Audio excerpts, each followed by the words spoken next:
Hi, I'm Julian. And I'm Quentin. Hi, I'm Julian. And I'm Quentin. And welcome to the 4.5 Club. I'm here with the founder of Grindking, and he's going to answer some questions. All right. So please introduce yourself. I'm Donald Cassel. I started Grindking in 1988 with the invention of the inverted kingpin, which was a grinding kingpin. Shorten that name to Grindking. That's 1988. 1988. Yes. Damn. A couple of years ago. Yeah. Couple years. Yeah. That's it was way. wow. I wasn't even born then. Yeah. It's not a couple of years. That's like, I don't know. A couple decades or Yeah, more. decades. More like Decades, several. yeah, Okay. How old are you? I'm. I think it's like 10 or 8 or 9 years old of dog years. Wait, I don't know how to translate dog years. I'm like 8.5 years old in dog years. What? Somebody needs to. All right, you know what? Never mind. What are your sponsors? Well, no. What are the brands you created?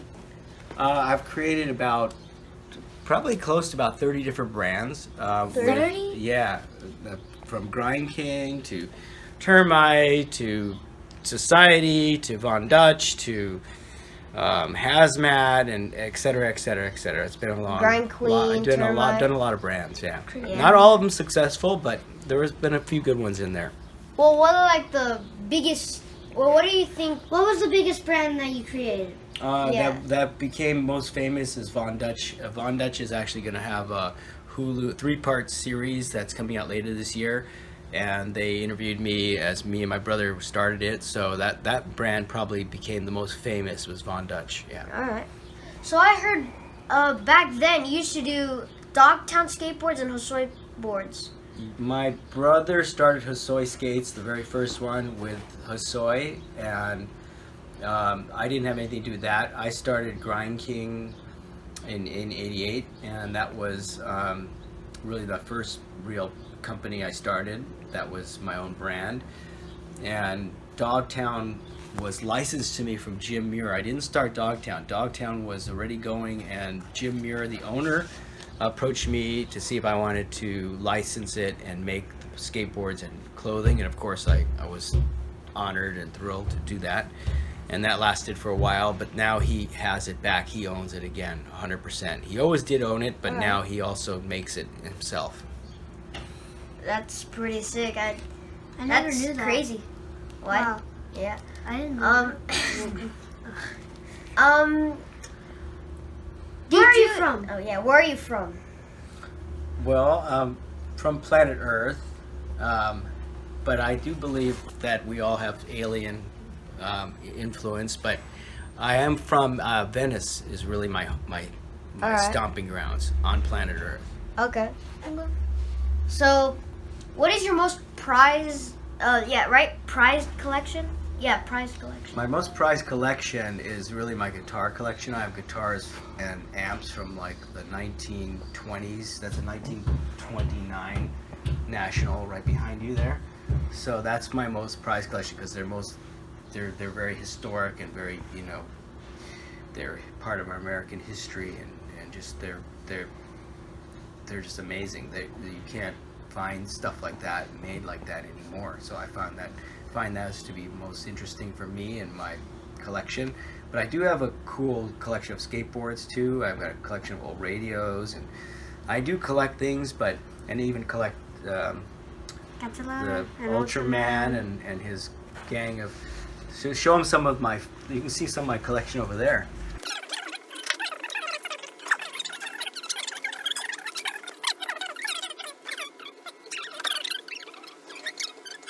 All right, let's get on with the interview.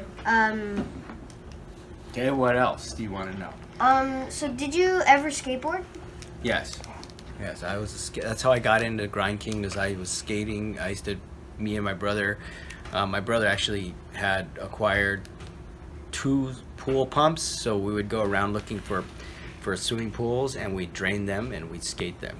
Even if it's in people's backyards? Even if someone was living there, we'd we one time drained a swimming pool that was, we didn't think anyone was living there, but someone was living there, and when they came out of the house, their pool was half drained, and they freaked out. Oh shoot. Yeah. It's not good. Wait, did you get in trouble? Did you get caught? No, we grabbed everything and ran away. But Wait, so they came out right after you ran away? Like no, when you they left, came out or- and they were. This lady came out and she was like, "Oh, what are you guys doing?" And we were draining her swimming pool. So we had to quickly unplug our stuff and run away before the cops got there. Like Called the the cops? Dogtown people. Well, actually, Jay Adams and Tony Alva used to do that. Yeah, well, Jay Adams, Yeah. this pool that we were draining was a famous pool. It's called the NP pool because it had a natural progression sticker in it. And Jay and those guys skated that pool. It was in magazines and stuff. So we somehow we knew we had been there before and skated it. Then we went back and it was filled. And we're like, we got to drain this pool. This is the NP pool, and we didn't know anyone was living there, and we didn't really, I guess, check. We just started draining it. Should have checked. Yeah, we should have checked. Someone came. Yeah, you heard that, right? Hello. Oh, that's the same story? Yeah. Oh, so there. Hello? I thought you were talking about something different, like a whole long. Okay. Well, we drained a bunch of pools. Yeah. All right. So, What is the favorite moment in your career? Well, what is your most favorite moment in your career? Okay, that would be probably the one I would just remember would be when I first made the Grindking bolt, and I didn't know how it was going to sell, so I went to the trade show, which is the Action Sports trade show, and I had it in my hand. I didn't even have it in my own booth. I just had it like a set in my hand, and I was just walking around the aisles, just showing people. And then I ran into this distributor, and he looks at that and he goes, "Oh, that's pretty cool. I'll take 1,000." And I was just like, 1,000, 1,000, and I was just like, I was trying to be calm, but I was just like, oh my god, he just ordered 1,000. Like just And I right off the bat? Right off the bat, and I was just like, oh my god, this is incredible. Like I didn't even know how to put together 1,000. I thought I'd sell a few here and there, and when he ordered 1,000, I went like, oh my god, maybe I'm gonna be in business making these, because at that point I was actually doing more. I was going to be a construction architect kind of thing, but then when that happened, I was like, wow, maybe this is my new thing. I'm going to be making these bolts. And then I started making the bolts, and they started selling several thousand. There wasn't just one guy ordering. I started getting orders from all these different people, and then I started thinking, well, maybe I should make the whole truck, and that's when then the light bulb went on, like, this bolt works in trucks. Instead of making just bolts, I'll make the whole freaking truck. So that's what happened. Wow. So, since you skated, is there a favorite trick? Well, do you have a That you favorite have? trick that you did? I just liked, I was more old school back in, like Dogtown days. So for me, my favorite trick was just grinding when you hit that coping. And it was like, I was just like, wow. And that's what got me into, when I like grinding so much, that's what got me to think about the Grindking bolt, because I was like, this is really dumb how skaters are grinding on these trucks and getting hung up on the kingpin, and then they get all ground up. It's hard to adjust it. So that's when I started saying, this needs something. I think I showed you one of my early trucks before. Yeah. Like had the, it was all ratted out, that whole bolt thing. It was just nasty, and I was thinking, man, it's got to be. It's like skateboarding. It shouldn't be, it should be designed for skateboarding. It shouldn't be just this hardware old style bolt that was designed for roller skates. But yet, still today, most truck companies still have the old, 1960s design or whatever when they invented that. Alright. But it's a good thing that they at least shrunk it a bit, because it used to be. Yeah, it used to be worse. Now they're just lowering it, and even the top truck companies now even inverted one of their trucks. So they're starting to figure it out. It took them a few decades, but they're starting to figure it out. Yeah. Do you have a least favorite moment in your career? Yeah, it's when I lost everything.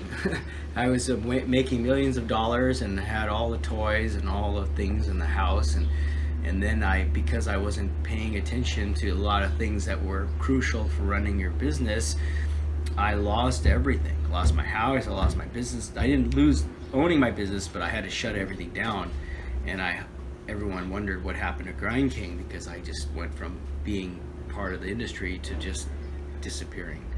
And I disappeared for 10 years and was throwing underground parties to survive, and became really well known in the underground party scene as a good party thrower. And then just through just the world of events and the underground party scene didn't last for several, and thank God, because of COVID it would have been out of business anyway.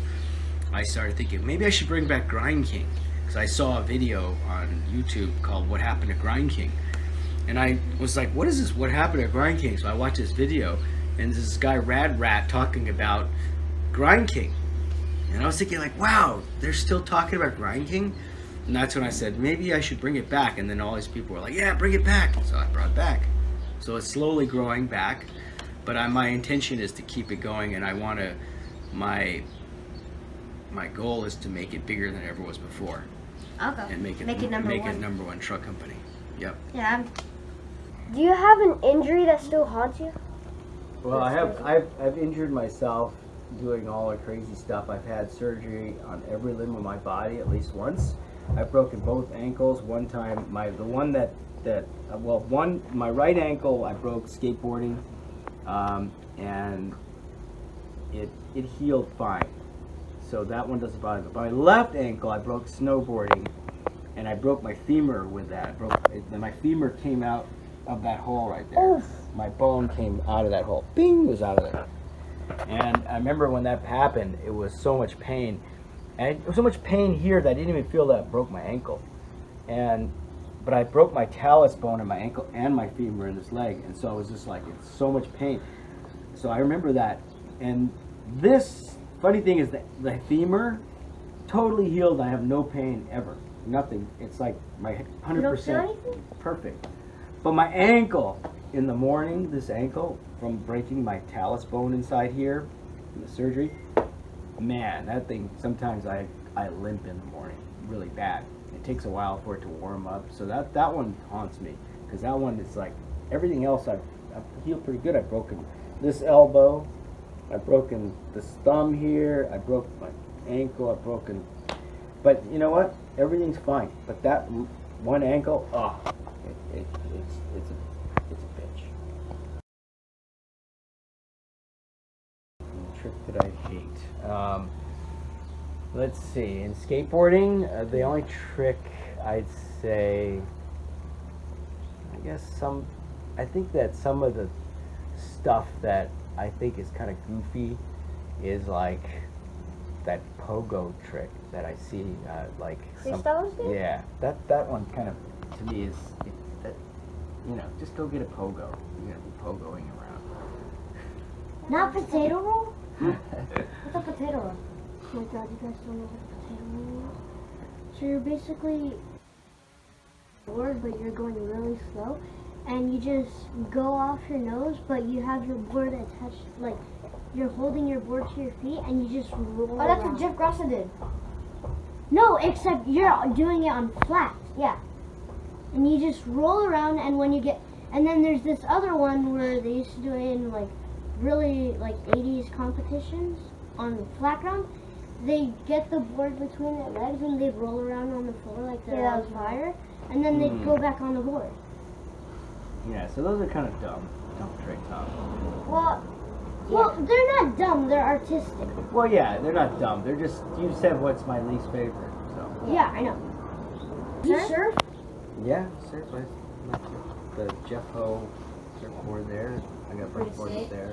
Snowboard, surf, snowboard. Well, is there anything you'd like to share with the audience? Just, if there's people out there to learn from, stuff that I've learned would be that, always keep your passion as that's your navigational, that's your compass. So follow your passion, and that should always be your goal in life, is to stay as close to north of what north should be your passion.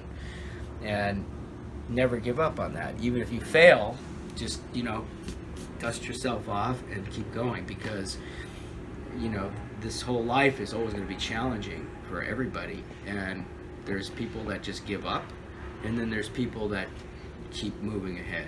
Like you. And you never want to give up, because once you give up, it's over. So just keep moving ahead. And when you do crash and burn, because that happens, like I say, just dust yourself off, learn from your mistakes. I could write an entire book about all my mistakes, but I've learned from them. So it's called the School of Hard Knocks. I call it the School of Hard Knocks. Learning from your mistakes. It's the best school you can attend. So one more thing. So whenever I do like grinds, my trucks will spark, and kids will ask me, "Whoa, what truck company is that?" And I'll tell them it's Grindking. Do you know how you came up with the idea of the spark truck? Yeah, I just thought that one day I was looking at my trucks, and I was just thinking I should just drill holes and see if I could put those little flints or whatever. They're actually called ferrocerium. The metal's called ferrocerium, I think. Ferrocerium? And it's a sparky metal. They use it in lighters and stuff. That's what makes a spark. So I got some of that, and I drilled out my trucks, put them in the top just like you see they're done there. Yeah. And I went and tested it, and I was like, oh my God, it works really good. So it turns out someone, I think Tracker Trucks had did it years ago. I didn't realize it, but they actually had done the same thing. Well, similar. no, actually skaters used to drill their own holes. Or they drill it, yeah. they put And flint so in it. it wasn't like my idea was never done, but I don't think recently it had been done. And when I came out with it, I was really excited because it really worked good. Thanks. Yeah. Hey, Yeah. thank you guys for bringing on the new generation of crazy new stuff that you do. Alright, so that's it for this episode of the 4.5 Club, and we'll see you later. Bye. Godzilla!